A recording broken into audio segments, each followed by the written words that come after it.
Hey everybody, thanks for tuning in. The next 10 minutes are inspired by the problem we all face right now with education and a sixth grader. I hope you enjoy it. Welcome to the engine.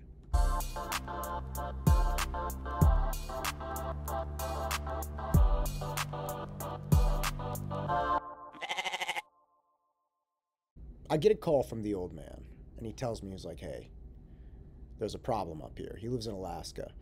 And Alaska is one of the last states to really get taken by anything corona related. So they're struggling with it now, trying to figure out what to do, because for a while they weren't even on lockdown. But Anchorage is now obviously closing down schools, and they're concerned about getting sick. They're not crazy or anything. They just didn't really have any cases. Alaska's pretty far up there. And there are issues. Now, my dad works in a hospital, and he knows a lot of nurses and physicians who have off hours. And he was telling me that they're struggling because there's a nurse that he knows that has to be at work at 5 a.m. And she said, look, my kids are falling apart, because this is essentially what's happening. The kids are sleeping in until all hours of the afternoon. Parents are gone, so they can't do anything about it. And then they're staying up super late. Their schedules are all getting out of whack, and they're trying to figure out how to get them to do school, which is, of course, what everybody has been trying to do. And she keeps saying, okay, well, look, if I could wake him up before I leave for work, I'd do that to get him some breakfast and get going. But no kid wants to be up at 5 a.m. or 4:30 or something like that, especially when they don't need to. And they're also having problems with trying to get people together to get schoolwork done, because then they have the next thought, okay, well, let's just get the kids in the same class together. They can work on schoolwork together. But what happens, as is not uncommon, you get a bunch of kids together and they don't necessarily get work done. So the old man is telling me, he's like, look, I have an idea. Just like, okay, what's your idea? He says, okay, what if you had people come to, like a class or something, and have people sit down and do the work? I was like, well, look, that's not a terrible idea, but, do kids have transportation? Because if you're dealing with like a freshman or a sophomore, it's going to be really hard to get them to somebody's house, and some businesses in Alaska can't open up, and now you got to deal with somebody overseeing them, so it's kind of a problem. He said, okay, how about this? Let's ditch the physical location. Let's hit Zoom. Now, I have been dealing with Zoom for quite some time now, since this went on pretty much every day. And we started talking about it. He said, okay, what if you had like 6 to 10 kids that Zoomed in and were getting work done, and you were observing them and offering help if needed?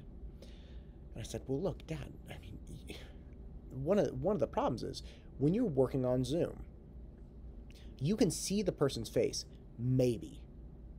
Okay, because a lot of times teenagers just say, hey, I'm not decent right now, but I am here. I'm attending. I'm not decent, or, so I have to turn off my camera. Or, hey, I got my little brother and sister in the background. They're super loud. I'm going to turn off my audio, right? Or something like that. Now, all of a sudden, even if you have 10 people on this Zoom call, you only have 2 or 3 that have audio and video on. So the whole idea where you're going to babysit the kids and make sure they're working on things, that goes out the window when they start turning off the cameras, okay? Cameras and audio. And he said, okay, but what if you could make them keep the cameras and audio on? I said, fine, let's assume for sake of argument you could do that. Now I can see the kid, theoretically, because a lot of times when they turn the camera on, they say, hey, the computer camera is not set up appropriately, so it's only catching like the top of my head. I'm here, you can see my head, you can't really see me. So let's assume we fix that problem, which is actually a bigger problem than most people think. Now we can see the kid. Okay, we can see the kid, we can hear the kid. What is the kid working on? Right? Because I told him, I said, look, half the time you don't even know what the kid's looking at. You don't, or not even half the time, almost all the time. Because you can assume, if I'm working with Johnny and I see Johnny staring at the screen, doing something, yeah, I can assume, hey, Johnny, you're working on your English essay, right? Oh, yeah, I'm working on it right now. Great. Keep it up, Johnny. Well, how do you know Johnny's not playing like Clash of Clans or some other game, Diablo? I mean, whatever. It doesn't matter. The point is, you don't know what's going on the computer screen, right? And he said, What if you could have access to the computer screen? I said, great idea. So you can have people share their screen with you. Okay, that's fine. But they have to click on share screen and actually do something. So if you say, "Hey Johnny, let me see that English essay. Share your screen." Johnny says, "Oh, okay." Gets typing, and boom, hits it, and his screen pops up, and there's the English essay. Well, he could have minimized or turned off any application that he didn't want you to see in that time. And we go and we go and we go through all of these different ideas. Okay, what if you could have instantaneous access to the screen? Okay, fine, but where are their phones? Well, their phones have to be on the table right in front of the camera. Well, fine, you got to move the camera down so it looks at the table and not at the face, and that's a problem in and of itself. Okay, what if you could set up additional cameras? One in the living room, one in the kitchen. Fine, you have cameras, but now you have somebody monitoring essentially like a jail. Okay, so you have this student who's being looked at from the computer, the phone's on lock, you have cameras all around him. Theoretically, somebody's watching these cameras. And all it takes is for the kid to say, "Hey, I got to go to the bathroom," and disappear to the bathroom for half an hour. What are you going to do? You're on the computer screen. You can't stop him. And we go round and round. And you realize really quickly, this is actually a problem. I mean, as horrific as this whole kind of rundown is, this is a real problem, and people are trying to work it out. And the issues that I'm bringing up are real issues. I watch students do this. It's not as easy as you think to make this stuff happen. And what I ultimately came back to was something that I worked on with a sixth grader years ago, Annie. And Annie had a social studies project where she was learning about Confucius, the ancient philosopher. And one of the very interesting things that she studied, I mean, this man was vast, incredible thinker, incredible human being. One of the very interesting things he said, and I'm just going to paraphrase because I'm not going to quote him perfectly, was that if you raise somebody with laws, you make liars and criminals.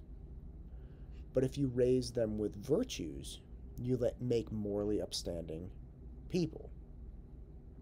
And that really struck me. I don't think Annie got it at the time because she was like 11, but it struck me because it's so painfully true.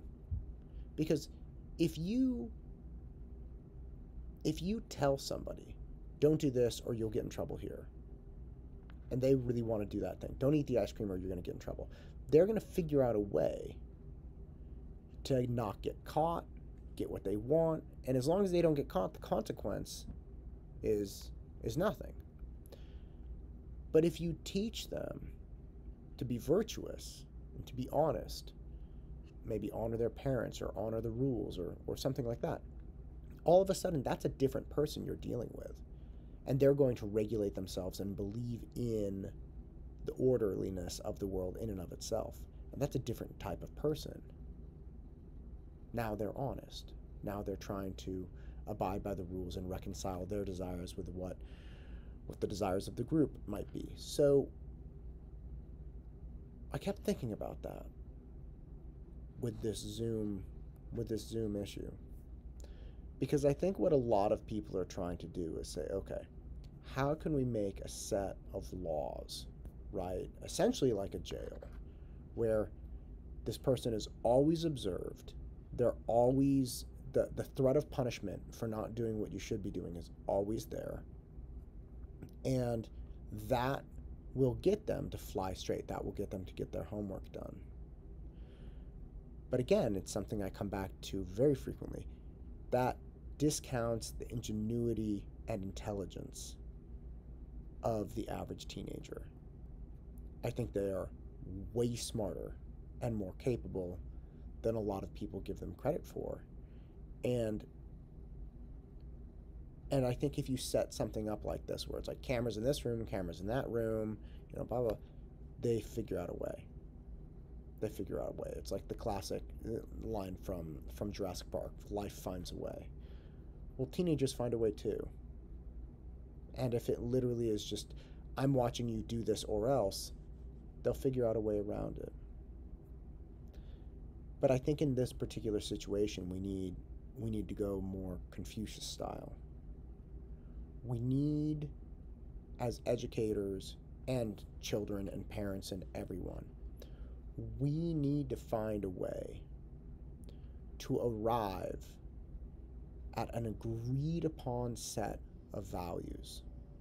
We need to find a way to get everybody to agree that, hey, look, if you don't get this done, if we can't continue your education, it's not necessarily that you're going to get in trouble. What's really bad is what your life is going to be like. What will the world be if you lose a year of education? Right? What will that look like for you? And will you be happy with that? Because if you're not happy with that, then this is you being motivated to avoid that end. This is you being motivated to avoid that world that is coming in 12 months from now if we take this path. And if you're motivated to avoid that world where you lose a year of school, let's figure out a way where we can help you avoid that. Let's figure out a way where you educating yourself or going through this works. Let's work together. Because we all agree that that end is not one that we want to travel towards. I think that's going to be the only way.